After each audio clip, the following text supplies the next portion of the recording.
राजधानी में दिल्ली सतत विकास शिखर सम्मेलन शुरू। प्रधानमंत्री ने साल 2020 तक कार्बन उत्सर्जन को 20 से 25% तक कम करने की जताई प्रतिबद्धता। डॉक्टर सिंह ने विश्व स्तरीय विकास मॉडल को अपनाने की अपील। रक्षा मंत्री A.K. एंटनी ने पाकिस्तान के उस दावे को झूठा ठहराया है जिसमें कहा गया था कि भारतीय सैनिकों ने पूर्व में उसके सैनिकों के सिर किए थे कलम।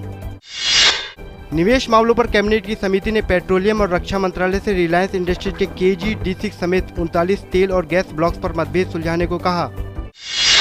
दिल्ली उच्च न्यायालय ने राज्य सरकार को सभी अस्पतालों को यह निर्देश जारी करने को कहा है कि वे बलात्कार और सड़क हादसों के शिकार लोगों के इलाज से नहीं करें इनकार।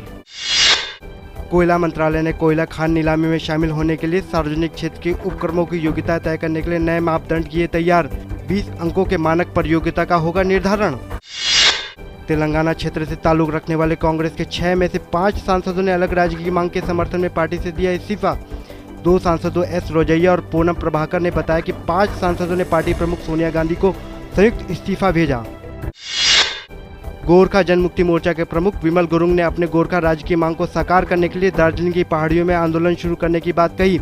हालांकि पश्चिम बंगाल की मुख्यमंत्री ममता बनर्जी ने राज्य के विभाजन की किसी भी संभावना से किया इनकार।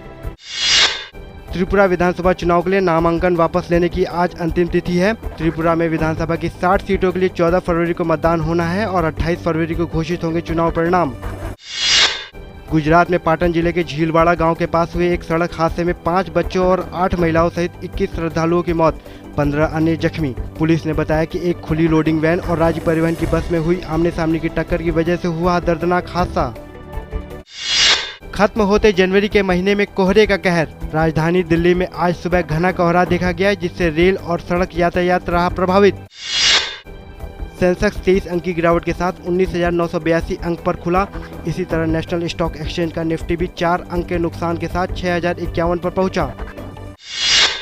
अंतर बैंक विदेशी विनिमय बाजार में आज डॉलर के मुकाबले रुपया 23 पैसे की बढ़त के साथ 53.07 प्रति डॉलर पर मजबूत होकर खुला। बुधवार के कारोबार में रुपया 47 पैसे चढ़कर करीब 3 माह के शीर्ष स्तर 53.30 प्रति डॉलर पर बंद हुआ था। ब्लैकबेरी स्मार्टफोन बनाने वाली कंपनी रिसर्च इन मोशन ने अपना नाम बदला। अब रिम को ब्लैकबेरी के नाम से जाना जाएगा। कंपनी ने दुनिया के कई शहरों में आयोजित कार्यक्रमों के तहत न सिर्फ अपना नाम बदला बल्कि नया ऑपरेटिंग सिस्टम और स्मार्टफोन भी किए लॉन्च। हॉकी इंडिया लीग में शानदार फॉर्म में चल रही दिल्ली वेव राइडर्स और रांची राइनोज को 2-2 से ड्रॉ खेलना पड़ा। ड्रॉ के बावजूद दिल्ली 8 मैचों में 6 जीत और 2 ड्रॉ से 34 अंक पर है और वह शीर्ष पर है काबिज। 2 गोल से पिछड़ने के बाद आर्सेनल ने वापसी करते हुए लिवरपूल के खिलाफ बुधवार को इंग्लिश प्रीमियर लीग मैच में 2-2 से ड्रॉ खेला। एक अन्य मैच में मैनचेस्टर यूनाइटेड ने साउथहैम्पटन को 2-1 से हराया।